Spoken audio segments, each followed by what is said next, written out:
igihe ufite Yesu mugenzi ntugacike intege, kuko ibikunanira byose yarabishoboye. Ubwo yemeye kwicwa urupfu rw'urukozasoni, yashakaga ko njye nawe tubona ubwugamo. Gira ibyiringiro nshuti, kuko Yesu ari muzima, agutegeye amaboko yiteguye kukwakira.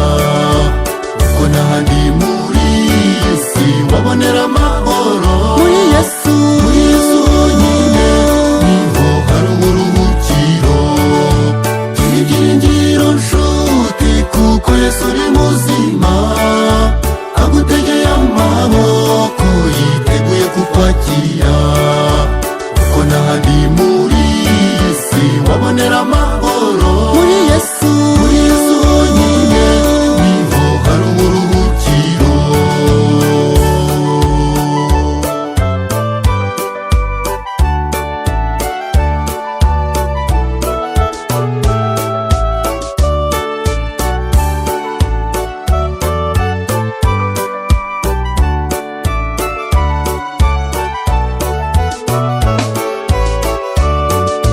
Nubwo inshuti zose zo mu isi zaguhemukira, Yesu yagusezeraniye ubucuti bukomeye.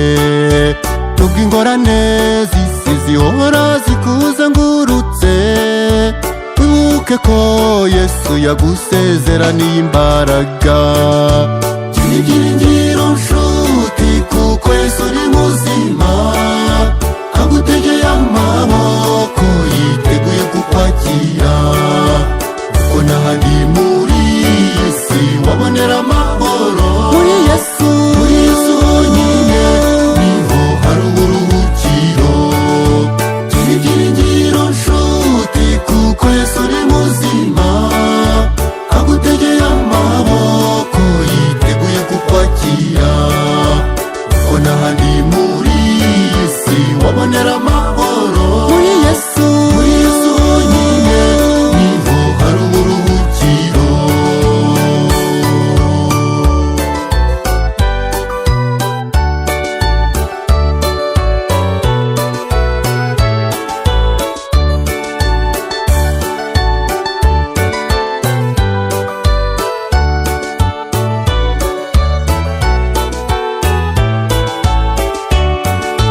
Siko bizahora ku bategereje umukiza, kuko hirya y'urupfu dufite ubundi buzima bushya.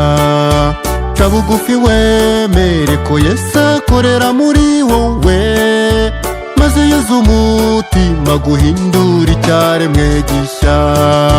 Gira ibyiringiro nshuti, kuko Yesu ari muzima, agutegeye amaboko yiteguye kukwakira. Kuko n'ahandi muri iyi si wabonera amahoro,